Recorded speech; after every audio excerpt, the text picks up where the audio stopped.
My sister got pregnant by my husband while living at my home and wants me to leave to be a family, but now she feels scammed because my husband has no assets of his own.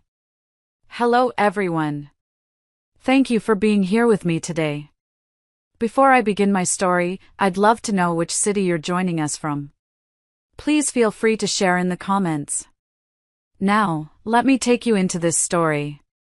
Hello everyone. Thank you for joining me today. I've been wanting to tell this story for a while now. Not because it's easy, but because it needs to be told. It's a story about how doing the right thing, how opening your heart and your home, can sometimes lead to the kind of betrayal you never thought possible. It's the story of my sister, my husband, and the lie that tore my entire world apart. My sister, Corinne, got pregnant by my husband, Dean, while living at my home. And she had the nerve, the absolute audacity, to tell me that I was the one who needed to leave so they could start their happy little family. But the part that really gets you, the part that shows you what this was really all about, is that she now feels scammed, because my husband has no assets of his own. I'm Meredith, and I'm 34 years old. To understand how I ended up in that impossible situation, you have to understand how it all began, not with malice, but with kindness. A kindness I now look back on with a heavy, bitter heart. It started with a phone call on a Tuesday afternoon. I was in the middle of a particularly stressful negotiation with a client for my digital consulting firm. We were going back and forth on the terms of a new contract, and my head was pounding. I finally closed the deal, leaned back in my chair, and my phone immediately rang. It was my mom. Meredith, honey? Is this a bad time?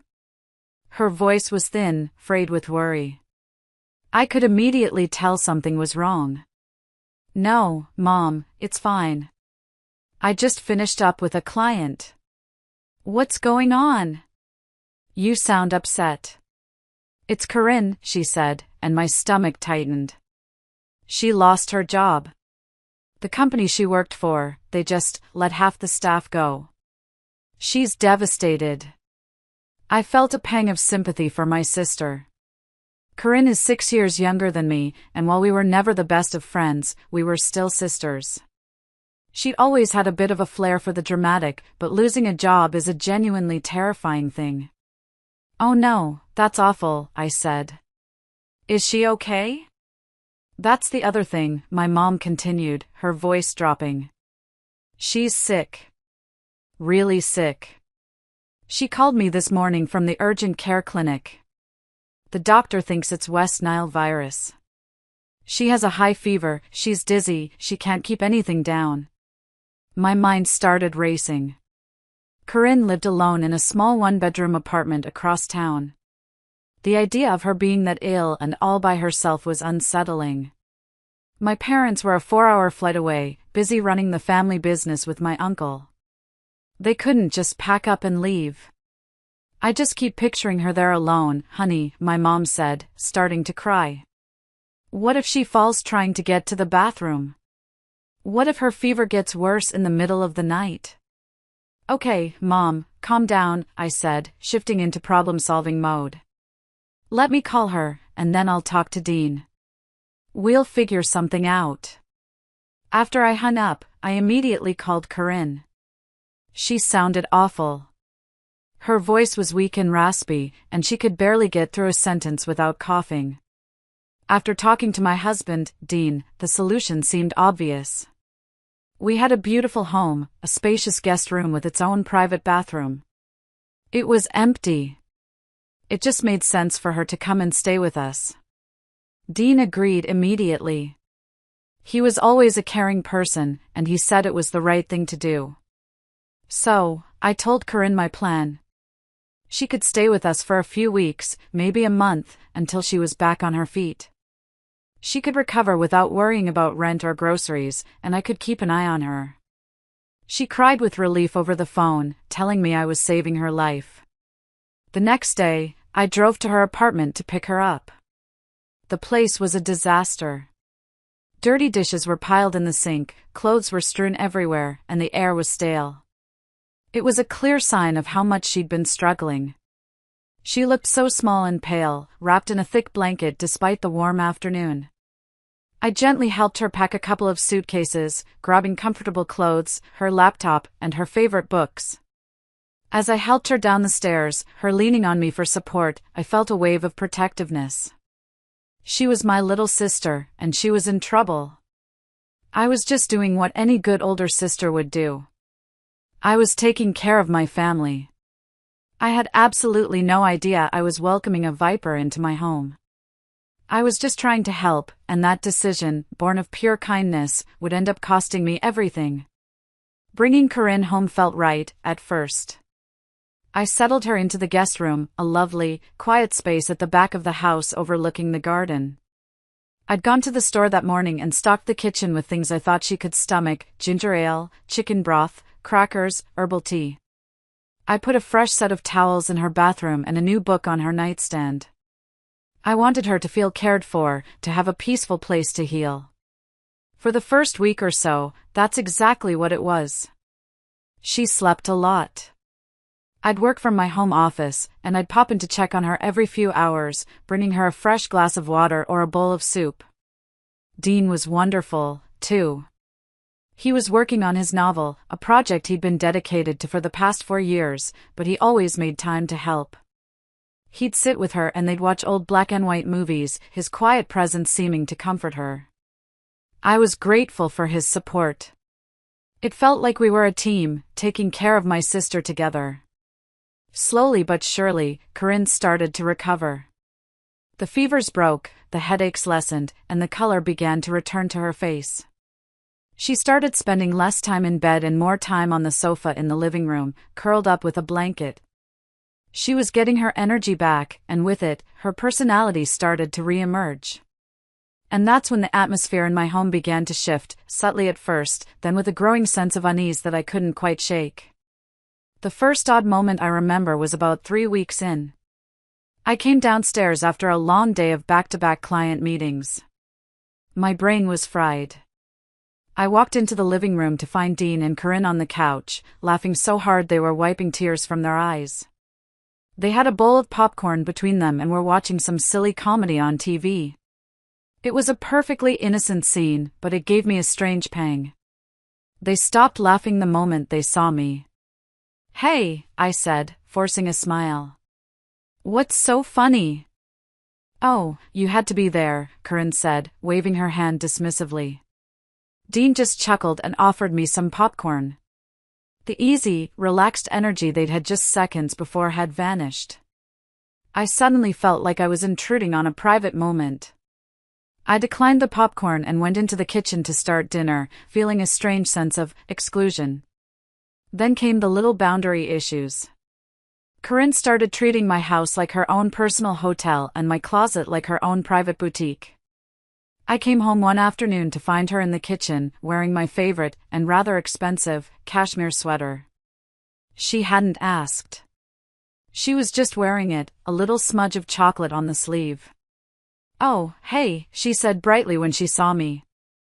"Isn't this your sweater? I found it in your closet, it's so soft. I hope you don't mind." I did mind. I minded a lot.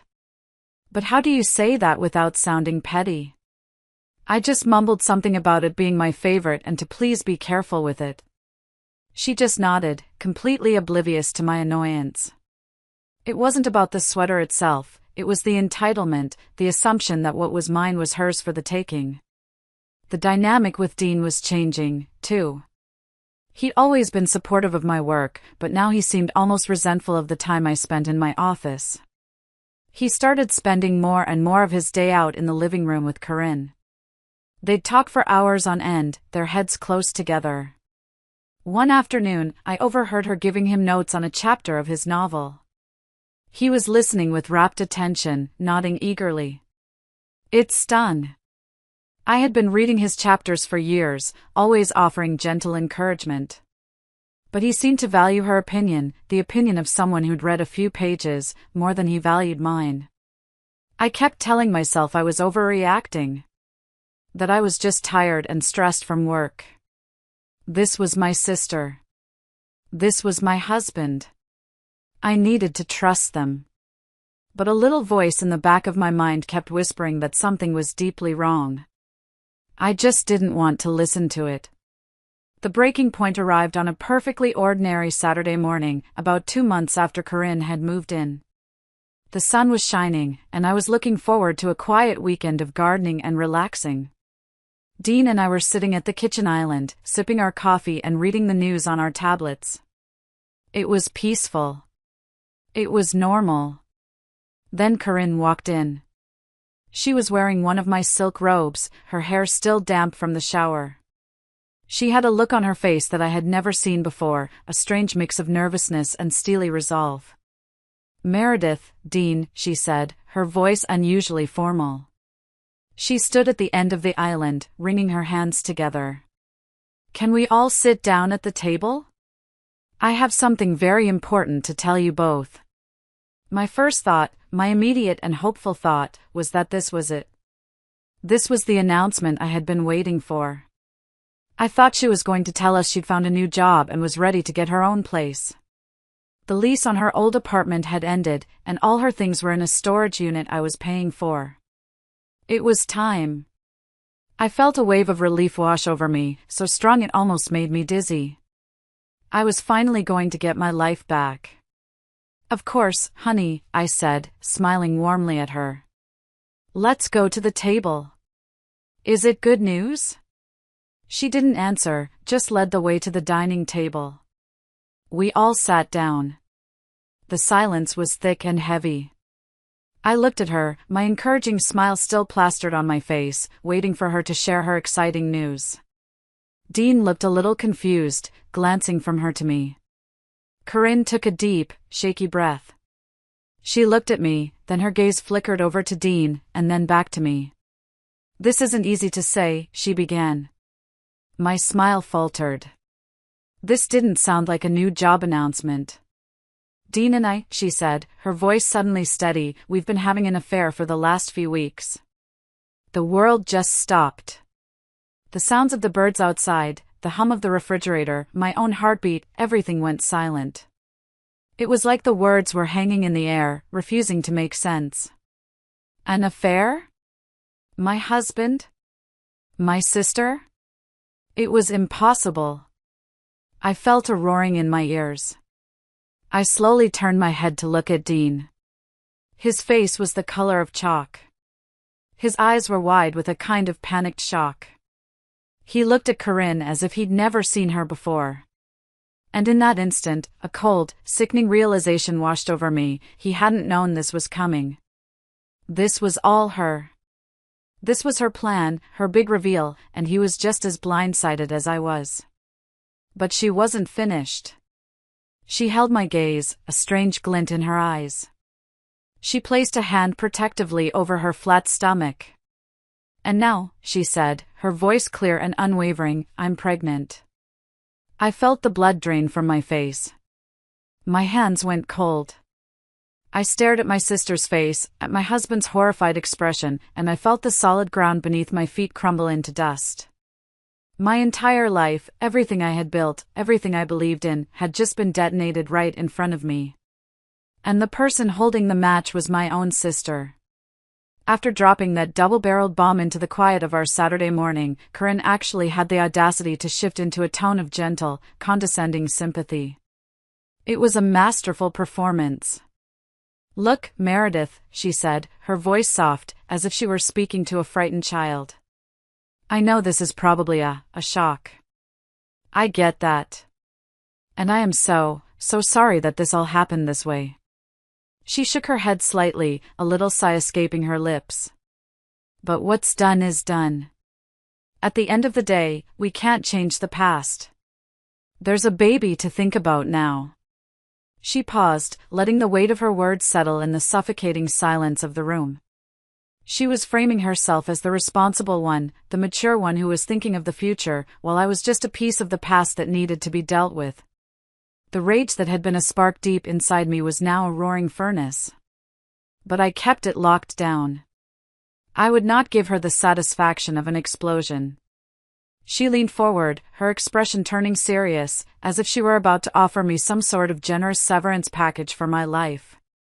"Now," she began, her voice dropping to an intimate, almost conspiratorial whisper, "I've been thinking about the best way to move forward for everyone involved. For the baby. And I think what's best is if you vacate the house. I would really, really appreciate it. Honestly, I would just feel so uncomfortable being around you in my current condition. All the stress, it's not good for the pregnancy. Vacate the house. My house. The one I paid for with the profits from the business I built from the ground up." She wanted me to leave. She wanted me to pack a suitcase, walk out my front door, and hand over my home, my husband, and my entire life to her, as if it were a set of keys to a used car. The sheer, unmitigated gall of it was breathtaking. It was so outrageous, so completely insane, that for a second, the rage was replaced by a kind of numb disbelief. Was I in a nightmare? Had I fallen and hit my head? No sane person could possibly behave this way. But one look at her face told me this was real. She was dead serious. In her mind, this was a perfectly reasonable request. She had won the prize, my husband, soon to be the father of her child, and part of the prize package was my house. I was just a logistical problem that needed to be cleared away. The shock finally receded, and what was left was a feeling as hard and clear as diamond. I wasn't just going to get mad. I was going to get even. And I was going to start right now. I didn't raise my voice. I didn't cry. I didn't even move. I just sat there for a long moment, letting her absurd demand hang in the air between us. I took a slow, deliberate sip of my coffee, which was now completely cold. I placed the mug back on the table with a quiet, firm click. The sound seemed to echo in the room. Finally, I lifted my eyes and met her expectant gaze. "No," I said. My voice was quiet, but it cut through the tension like a knife. Corinne blinked, a small frown appearing on her face. "What do you mean, no?" "I mean, no," I repeated, my voice as level as a frozen lake. "I will not be vacating the house. Because this property, Corinne, is mine. It is legally, entirely, 100% mine." I let my eyes drift over to Dean, who was still sitting there looking like a ghost. "So if anyone is leaving," I continued, my voice dropping even lower, "it will be you. And you can take my cheating, spineless husband sorry behind with you. You two can go form your happy little family wherever you want. Because I am calling my lawyer on Monday morning, and I am filing for divorce. And I don't ever want to see either of you again." Corinne stared at me, her mouth slightly agape. A flicker of confusion crossed her face, quickly followed by disbelief. She actually let out a short, sharp laugh. "You're kidding, right? Meredith, stop joking. This is serious." That's when Dean, my husband, finally spoke. His voice was a hoarse whisper, and he still couldn't bring himself to look at me.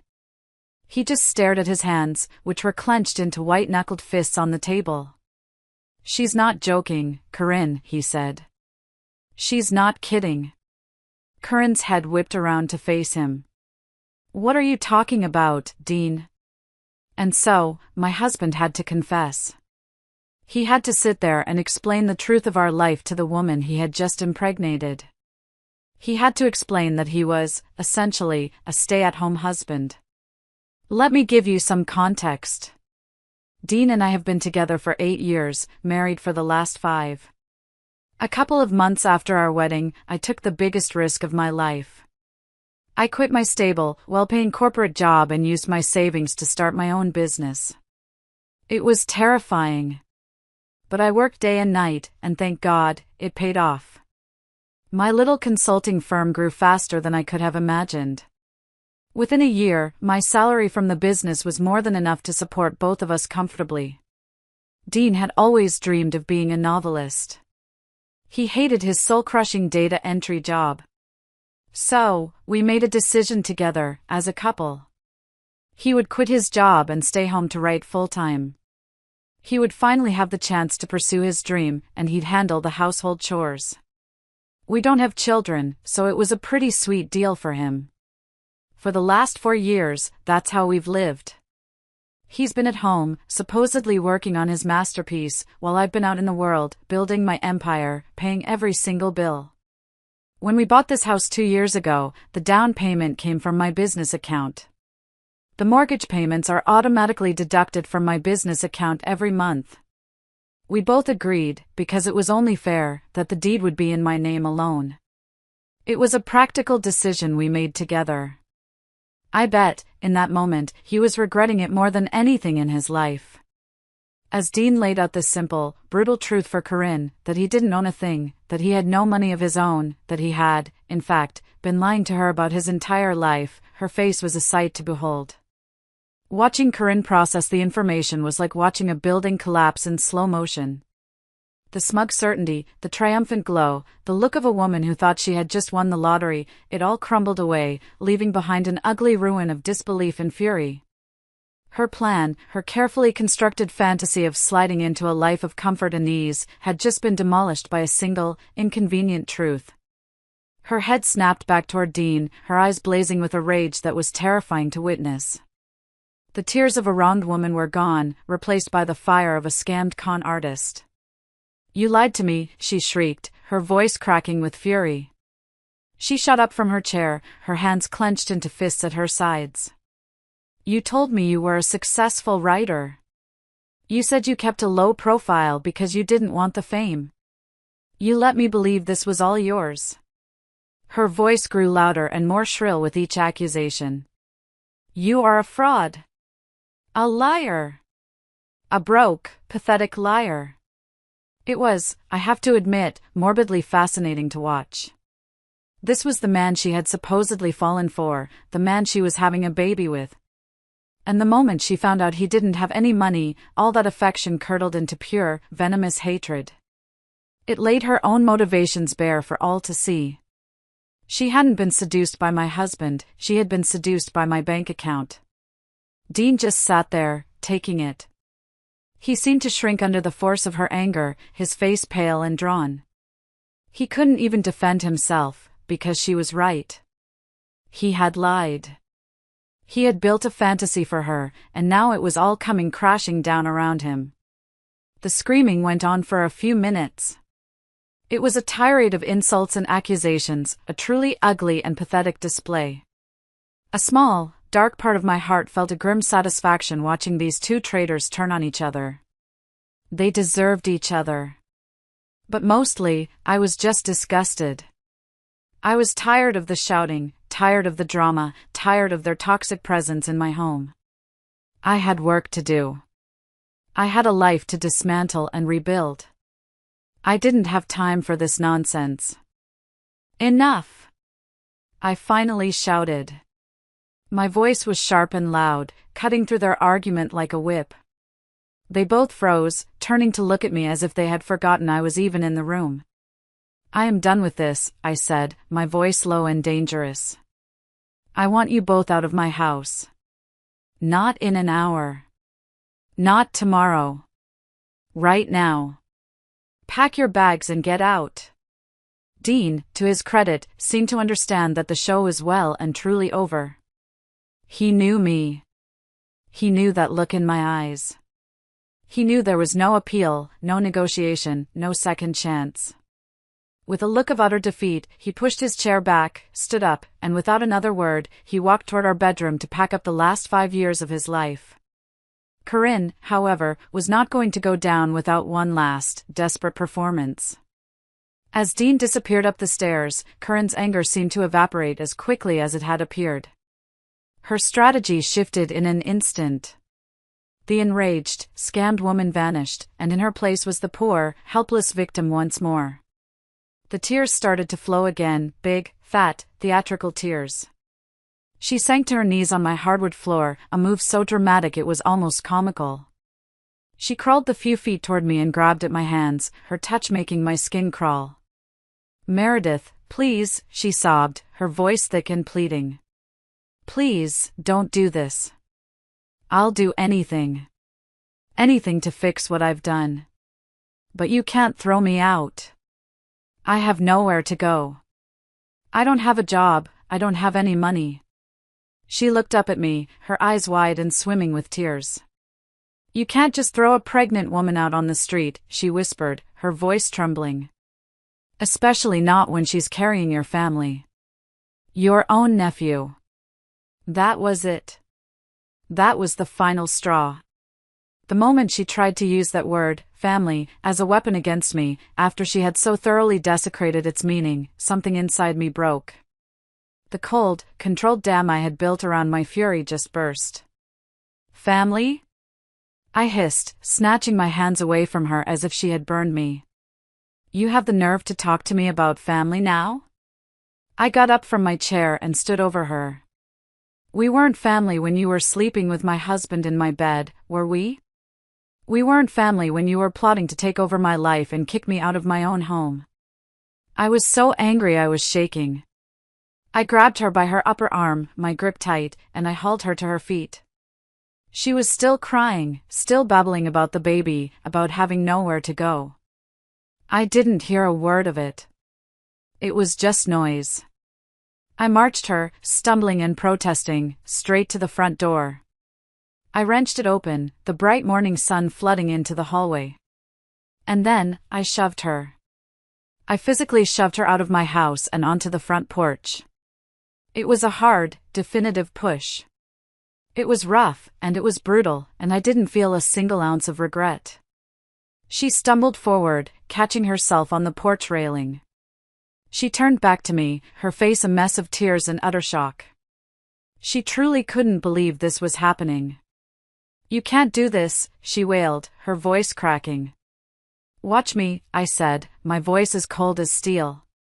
And I slammed the heavy oak door right in her face. The sound boomed through the house, a satisfying final chord to a symphony of betrayal. But I wasn't done. Fueled by a righteous rage, I stormed into the guest room, her room, and yanked her suitcases from the closet. I didn't fold a single thing. I just grabbed handfuls of her clothes from the drawers and the closet and shoved them into the bags. Books, makeup, shoes, everything was unceremoniously dumped in. Within 5 minutes, I had everything she owned in the house packed. I dragged the heavy suitcases to the front door, unlocked it, and heaved them out onto the porch next to where she was still sobbing. Get out, I said, pointing toward the street. Get off my property now, or I swear to God, Corinne, I will call the police and have you arrested for trespassing. She continued to cry, her wails escalating into a pathetic display for the whole neighborhood to hear. I didn't care. I slammed the door again, locked it, and leaned against it, my heart pounding like a drum against my ribs. A few minutes later, Dean came down the stairs. He was dragging 2 large suitcases and a duffel bag. He avoided my eyes, stopping a few feet away from me in the entryway. Meredith, he mumbled, his voice thick with a shame he so richly deserved. I'm so sorry. I just stared at a point on the wall just past his shoulder. I gave him nothing. No anger, no sadness, no acknowledgement. To me, in that moment, he was nothing more than a piece of furniture that needed to be removed from my house. He stood there for another 30 seconds, a man waiting for a verdict that had already been delivered. Finally, with a heavy sigh that seemed to drain the last bit of life from him, he walked to the front door, opened it, and stepped out into the harsh light of his new reality, closing it softly behind him. And then, I was alone. Well, not entirely. For the next hour, I could hear Corinne on the front porch. She had moved from loud, dramatic wailing to a kind of low, miserable sobbing. It was a pathetic sound that grated on my raw nerves. I couldn't stand to hear it. I went into my home office, found my best pair of noise-canceling headphones, put them on, and blasted music until I couldn't hear anything but the beat. I sat there at my desk, staring at my computer screen, not seeing a thing. I just let the music wash over me, trying to drown out the chaos in my own head. After a long time, I realized the music had stopped. I took off the headphones. The house was silent. Utterly, completely silent. I crept to the front window and peeked through the blinds. The porch was empty. Their suitcases were gone. They were gone. The adrenaline that had been pumping through my veins for the past few hours vanished all at once, leaving me feeling weak and hollowed out. I walked through my quiet house, the silence amplifying the emptiness. I looked at the dining table where my life had fallen apart. I looked at the sofa where they had laughed at their inside jokes. Every room held a fresh memory of their betrayal. The house didn't feel like my sanctuary anymore. It felt like a crime scene. That night, I couldn't sleep. I just lay in the middle of my huge, empty bed, staring up at the ceiling. The rage had burned itself out, and all that was left was a deep, aching grief. I finally let myself cry. I cried for my broken marriage, for the loss of my husband, for the sister I thought I had, and for the naive woman I had been just that morning. But as the sun began to rise, a new feeling started to take root alongside the grief: determination. They had taken a lot from me, but they would not take my future. That very night, before I even tried to sleep, I sat down at my desk and made the most important call of my life. I called my lawyer. I woke him up, but I didn't care. I told him everything. I told him I wanted to file for divorce as soon as his office opened in the morning. I was done. It was time to start over. And just like that, they were gone. The screaming, the crying, the begging, it all faded away, leaving nothing but a deafening silence in the house I had built. In that moment, standing alone in my living room, the full weight of the betrayal crashed down on me. If you're still listening to me now, it would mean the world to me if you could take a second to like this video and comment with the number 1 down below. It lets me know that you're here with me on this journey, that I'm not telling this story into the void. Your support is a huge encouragement for me to keep going. Please, comment with the number 1, and then listen as I tell you what happened next. I thought the worst was over. I thought the confrontation and kicking them out would be the peak of the drama. But I was wrong. The fallout, in some ways, was even more painful. The day after that horrible Saturday, my phone rang. It was an unknown number. I almost ignored it, but a feeling in my gut told me to answer. It was my mother. "Meredith, what in God's name have you done?" Her voice wasn't filled with concern for me. It was sharp, cold, and dripping with accusation. I was too stunned to even be angry at first. What are you talking about, Mom?" "Corinne called us last night," my dad's voice chimed in on speakerphone. He sounded just as furious. She was hysterical. She told us everything. "How could you be so cruel, Meredith? So heartless? You threw your own sister out on the street. A pregnant woman." I couldn't believe what I was hearing. I tried to explain, my voice shaking with a fresh wave of hurt and anger. I told them about the affair, about Corinne's demand that I leave my own home. I thought that surely, when they heard my side, they would understand. They didn't. They didn't want to hear it. "Corinne told us it wasn't her fault," my mother said, her voice filled with a conviction that sickened me. "She said Dean seduced her. He lied to her, told her he was a wealthy, successful writer and that this was all his. He told her your marriage was already over. She's the victim here, Meredith. He preyed on her when she was sick and vulnerable. They had swallowed her story whole, hook, line, and sinker. In their eyes, their younger daughter was a poor, innocent lamb, and I was the cold-hearted villain who had cast her out. My own parents. The betrayal was so profound, it felt like a physical blow. "She is a grown woman, Mom." I shouted into the phone, losing my composure for the first time. "She is a 28-year-old woman who knew exactly what she was doing. They both betrayed me. In my own house." "She's pregnant, Meredith," my dad repeated, as if that were a magical incantation that excused everything. "She has nowhere to go. No job, no money. As her sister, it is your responsibility to forgive her for her foolishness, and take care of her. Family takes care of family. Family doesn't sleep with their sister's husband. I screamed back. And she was perfectly happy to kick me out when she thought this house belonged to him. What about that? Doesn't that tell you anything about her character? But it was like talking to a brick wall. They were entrenched in their narrative, the one where Corinne was the helpless victim. I was tired of defending myself. I was tired of being hurt.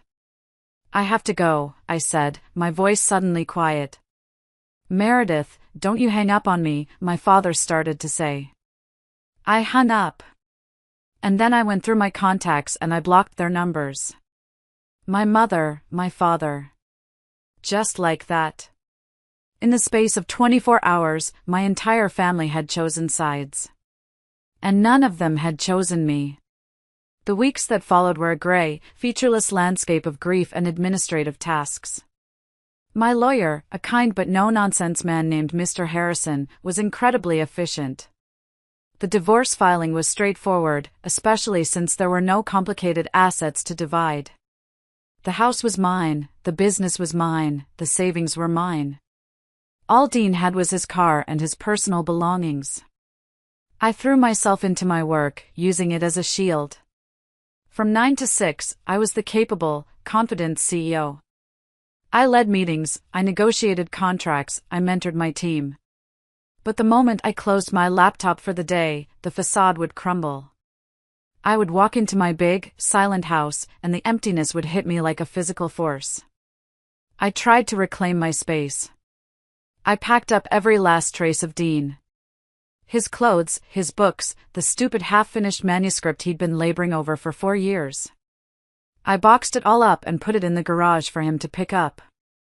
I bought a new bedspread, new towels, anything to erase the feeling of them.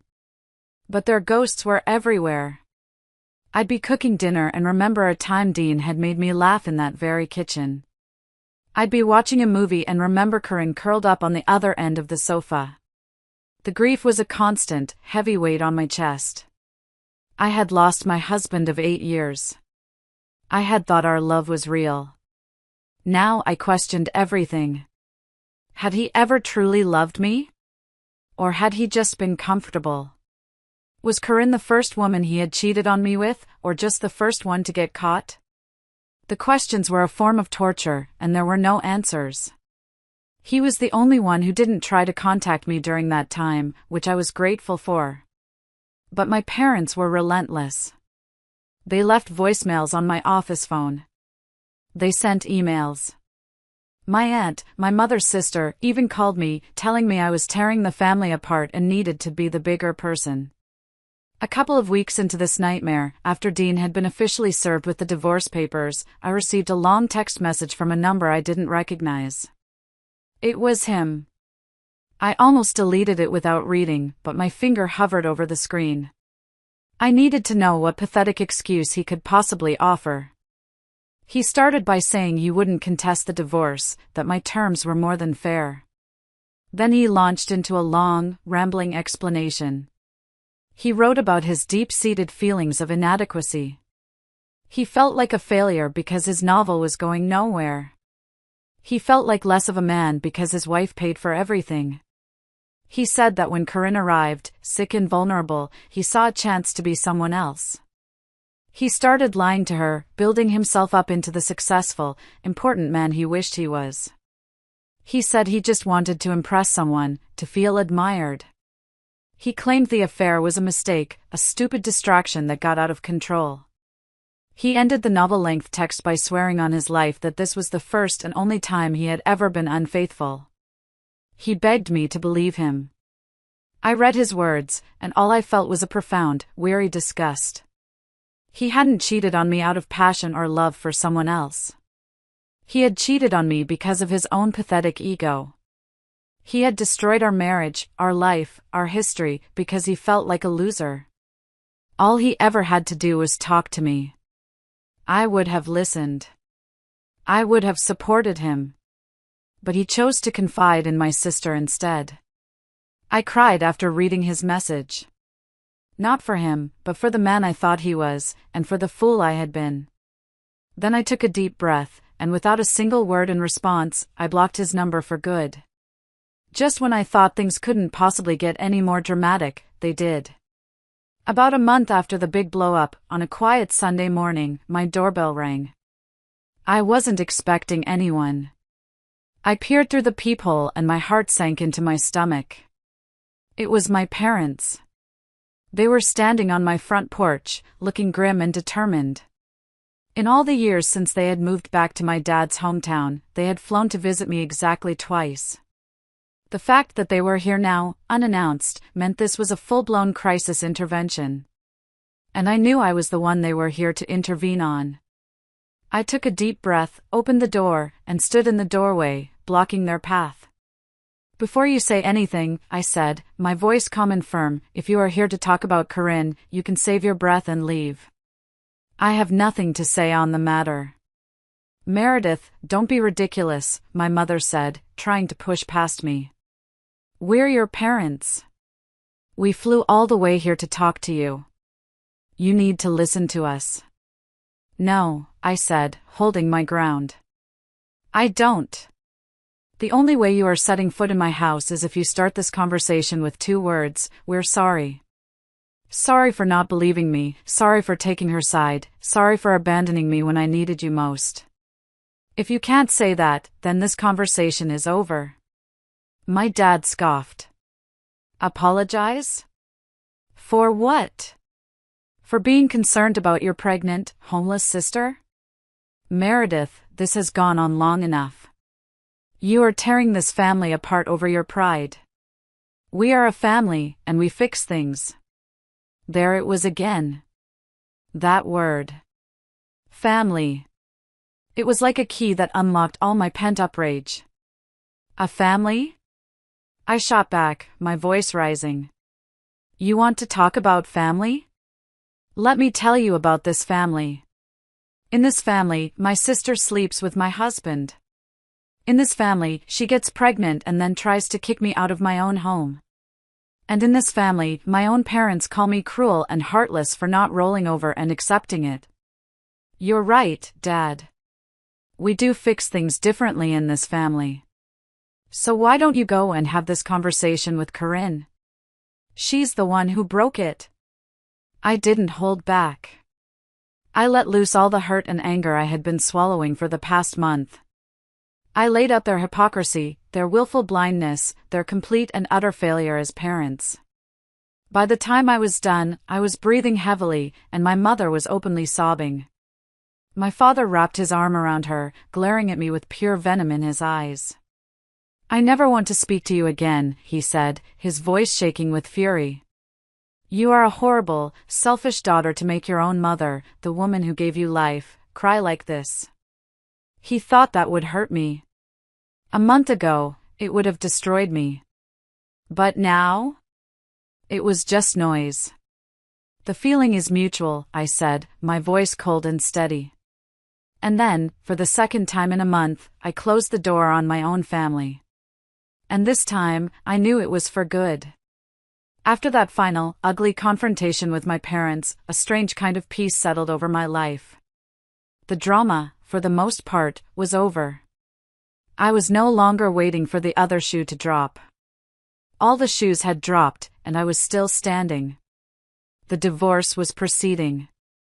I heard through a mutual acquaintance that Dean had moved back in with his parents in another state. He was a ghost from my past now. My parents and I were no longer speaking.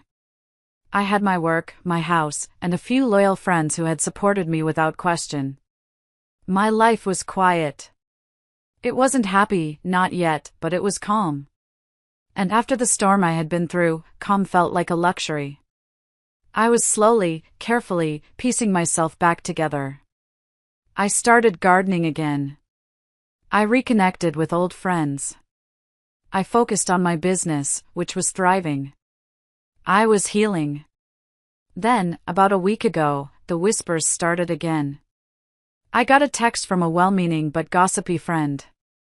Hey, have you heard about Corinne? It read. My heart sank. I thought I was done with this.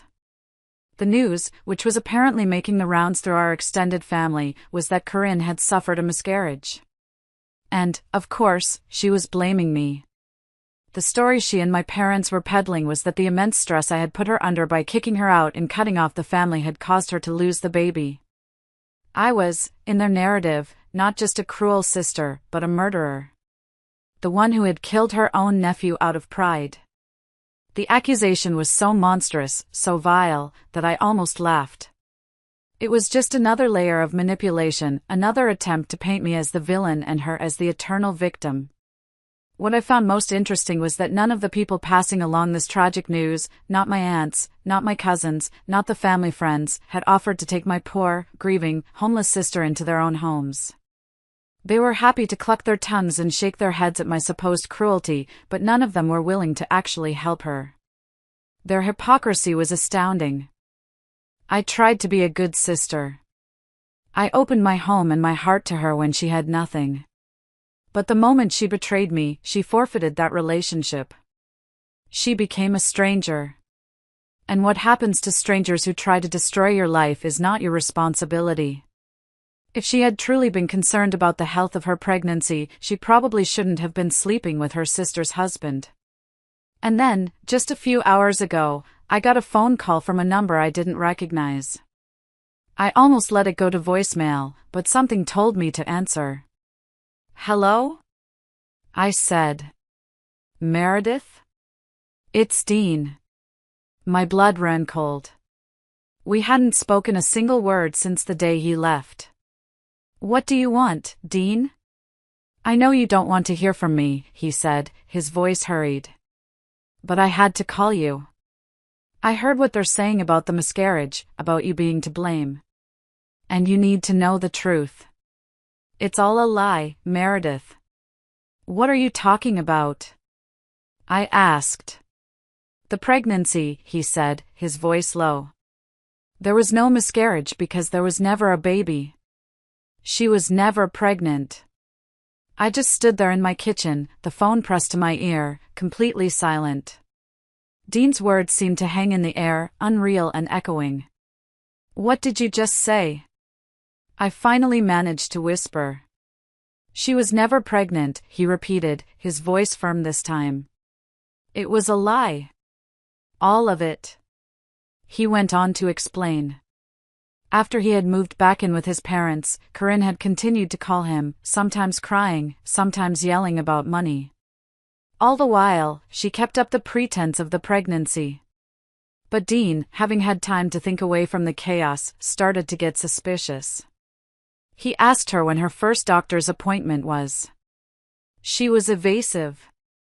He asked to see an ultrasound picture. She said it was too early. He offered to send money for prenatal vitamins. She always had an excuse for why she couldn't give him a receipt. The final proof came after she announced her supposed miscarriage. Dean, feeling a flicker of paternal responsibility, asked for the name of the hospital or the doctor so he could at least help with the medical bills. She refused to tell him. She had no doctor's report, no hospital paperwork, no proof whatsoever that she had ever been pregnant or had suffered a miscarriage. He had then called my parents and pressed them. They admitted they had never seen any proof either. They had simply taken Corinne at her word. She had just woken up one day and announced the baby was gone. Just like that. The magical pregnancy that she had used to try and blow up my life had vanished as conveniently as it had appeared. Dean told me he had confronted her with the truth, and she had finally admitted it. She had made the whole thing up. She thought if she told me she was pregnant, I would have no choice but to leave the house to her and Dean. It was a calculated, cold-blooded plan to steal my life. He said he knew he was the last person I wanted to hear from, but he couldn't stand by and let them slander my name with this vicious lie. He had already called my parents and told them the truth as well. After I hung up the phone, I didn't feel anger or sadness. I just felt empty. And then, a slow, bitter laugh bubbled up from my chest. It was all so pathetic. So utterly, ridiculously pathetic. And so, That's the end of my story. That's the grand finale of this circus of betrayal. The truth is finally out. My ex-husband is trying to salvage a shred of his conscience. My parents, I've heard, have been calling me non-stop since they spoke to Dean. They even left a voicemail saying they've cut Corinne off financially and that they are so sorry. But their sorrow means nothing to me now. A parent's job is to protect their child. And when I was betrayed, when I needed them most, they chose to protect the liar. They didn't want a daughter, they wanted a grandchild, a neat and tidy solution to Corinne's problems. Their apology is about their own guilt, not my pain. The door to my life is closed to them, and it will remain that way. My sister, Corinne, played a desperate, high-stakes game and lost everything. She lost her brother-in-law, her home, her financial support, and the sister who, despite everything, had tried to help her. All for a fantasy life that was never real. And my parents? They lost a daughter because they chose to believe a convenient lie over the painful truth. I guess the three of them are quite the gamblers. They bet everything on a lie, and they lost. As for me, my life is finally my own again. The divorce is almost final. The house is quiet, but it's a peaceful quiet now, not an empty one. It's my sanctuary again. I'm not exactly happy, not yet. But I'm calm. I'm strong. And I'm free. And I know, with a certainty that settles deep in my bones, that I am going to be okay. Little by little, I will be happy again. After all bad things must eventually come to an end, don't they? Thank you for listening to my story. If you've ever been through a betrayal that cut this deep, please know that you are not alone, and you have the strength to heal and rebuild. Please feel free to share your thoughts and your own stories of strength in the comments below. Take care of yourselves.